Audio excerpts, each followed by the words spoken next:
Assalamualaikum warahmatullahi wabarakatuh. Anak-anak, pada kesempatan hari ini Bapak akan menyampaikan materi pembelajaran fikih untuk kelas 6 MI Hidayatul Istiqomah, pelajaran yang pertama. Bapak berharap kita semuanya diberi kesehatan oleh Allah, sehingga walaupun kita berada dalam masa pandemi, kita masih bisa melaksanakan salah satu tugas kita sebagai manusia untuk selalu belajar. Nah, pelajaran yang pertama tentu kita tahu bahwasanya pelajaran fikih kelas 6 bab pertama adalah makanan halal dan haram. Akan tetapi pada kesempatan hari ini Bapak akan menyampaikan tentang makanan halal dan makanan haram akan kita bahas pada pertemuan yang berikutnya. Coba kita amati, tahukah anak-anak bahwa Allah telah memberikan kita nikmat yang begitu banyak? Salah satu di antaranya adalah makanan yang kita butuhkan dalam kehidupan sehari-hari. Makanan itu baik untuk kita konsumsi, untuk pertumbuhan, untuk kekuatan, dan untuk agar kita bisa terus beraktivitas. Nah, tahukah anak-anak bahwa Allah sejatinya menciptakan segala sesuatu yang ada di bumi ini sebenarnya adalah untuk kebutuhan manusia, begitu pula makanan. Untuk keperluan hidup, manusia tidak akan pernah lepas dari makanan. Kenapa? Karena kalau kita tidak makan, kita tidak akan kuat berdiri, kita tidak akan sanggup belajar, kita tidak bisa ibadah, sembahyang, dan lain sebagainya. Maka artinya manusia atau kita semua butuh makan. Nah, hal tersebut sangat penting dan bermanfaat untuk pembentukan jasmani yang kuat dan sehat. Manusia adalah makhluk yang diciptakan oleh Allah yang memenuhi segala kebutuhan manusia. Oleh sebab itu, kita harus mencintai Allah dengan sepenuh hati. Karena apa, anak-anak? Karena Allah memberi kita makan. Artinya Allah sayang kepada kita. Tapi Allah memberikan batasan bahwasanya tidak semua makanan itu boleh kita makan. Yang boleh kita makan tentunya adalah hanya makanan yang halal saja. Nah, dalam keterangan lain, halal pun itu tidak cukup. Halal juga harus diiringi dengan baik. Makanan yang halal dan juga baik. Nah, lantas apakah anak-anak tahu apa sih pengertian makanan halal itu? Agama Islam telah memberikan aturan-aturan yang sangat jelas di dalam Al-Quran dan hadis tentang makanan-makanan yang halal. Makanan halal artinya adalah makanan yang diizinkan oleh Allah Subhanahu wa ta'ala untuk kita makan. Makanan yang tidak diizinkan oleh Allah untuk kita makan, maka makanan tersebut makanan haram. Nah, anak-anak, apa sih macam-macam makanan halal itu? Bagaimana kita tahu makanan tersebut halal ataupun haram? Maka untuk mengetahui halalnya makanan yang kita konsumsi, maka dapat kita lihat dari dua macam kriteria. Yang pertama, makanan itu bisa dilihat dari zatnya. Makanan ditinjau dari zatnya akan layak dikonsumsi atau tidak. Kita bisa tahu dengan melihat ciri-ciri yang ada pada makanan. Nah, ketika kita dihadapkan pada makanan atau dihidangi makanan oleh seseorang, maka lantas kita berpikir, adakah penjelasan di dalam Al-Quran maupun hadis bahwasanya makanan itu boleh atau tidak dimakan? Maka ketika tidak dijelaskan di dalam Al-Quran maupun hadis di dalam Al-Quran tentang makanan itu, maka makanan tersebut boleh dimakan.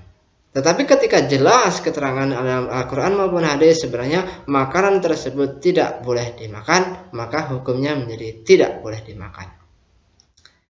yang kedua, ketika kita dihadapkan pada makanan, kemudian kita menganalisa sendiri apakah makanan tersebut baik untuk kita. Nah, kalau kita tahu bahwasanya yang dihidangkan di hadapan kita adalah makanan yang tidak baik bagi perkembangan fisik, bagi kesehatan, bagi akal kita, maka makanan tersebut otomatis tidak baik atau tidak halal untuk dimakan. Nah, ketika lagi ada seseorang menghidangkan kepada kita makanan di hadapan kita, kemudian kita melihatnya bahwasanya makanan itu kotor. Nah, kemungkinan dalam makanan yang kotor ada unsur najis, maka makanan tersebut tidak layak dimakan atau tidak halal dimakan. Atau makanan itu baik secara kasat mata, tetapi ketika kita merasa jijik dengan makanan tersebut, maka bagi diri kita makanan tersebut walaupun halal bagi orang lain, tapi bagi kita menjadi tidak baik. Dalam Al-Quran Allah menjelaskan, ya ayyuhan nasu kulu mimma fil ardi halalan thayyiba wala tattabi'u khutuwatis syaitan innahu lakum aduwwum mubin. Anak-anak nanti bisa cek di dalam Al-Quran surat Al-Baqarah ayat 168. Wahai manusia, makanlah dari makanan yang halal dan baik yang terdapat di bumi, dan jangan kamu mengikuti langkah-langkah setan. Sungguh setan itu musuh bagi manusia yang sangat nyata. Makanan halal bisa mendorong kita untuk lebih bisa mensyukuri atas nikmat Allah, untuk meningkatkan keimanan kita kepada Allah. Allah juga berfirman dalam Al-Quran, ya ayyuhalladzina amanu kulu min thayyibati ma razaqnakum washkuru lillahi in kuntum iyyahu ta'budun. Wahai manusia, wahai orang-orang yang beriman, makanlah dari rizki dari Allah yang baik dan juga halal. Kemudian berikan kepada kamu dan bersyukurlah kepada Allah jika kamu hanya menyembah kepadanya.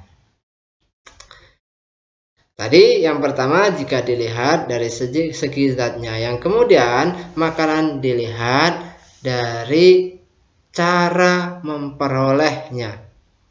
Syarat makanan yang halal tidak hanya ditinjau dari jenis zatnya saja, tetapi juga dilihat dari bagaimana kita memperolehnya.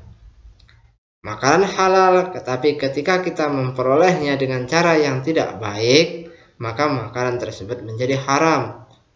Diperoleh tidak dengan cara yang batil atau tidak sah. Artinya makanan yang halal kita konsumsi adalah makanan yang diperoleh dengan cara yang baik. Wala ta'kulu amwalakum bainakum bil batil, itu ayatnya. Dan janganlah sebagian kamu makan harta sebagian yang lain di antara kamu dengan jalan yang batil.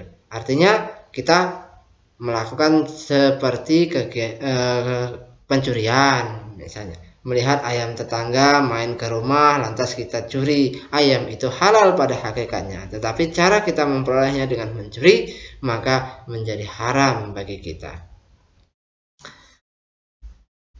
Kemudian yang kedua, tidak boleh dengan cara riba. Allah berfirman, yamhaqullahu riba wa yurbis sadaqat. Allah memusnahkan riba dan menyuburkan sedekah. Bisa dilihat nanti dalam surat Al-Baqarah ayat 276. Jadi jika cara mendapatkan makanan dari hasil kerja yang halal, maka akan menghasilkan yang halal pula. Jika mencarinya dengan jalan tidak halal, maka akan menghasilkan yang tidak halal pula. Bisa dipahami anak-anak? Nah, selebihnya akan Bapak sampaikan pada pertemuan berikutnya. Nah, silahkan nanti anak-anak review kembali kajian pembelajaran kita pada hari ini dengan melihat video-video pembelajaran dari Bapak di YouTube. Mudah-mudahan pertemuan kita pada kesempatan hari ini membawa berkah, membawa manfaat. Wassalamualaikum warahmatullahi wabarakatuh.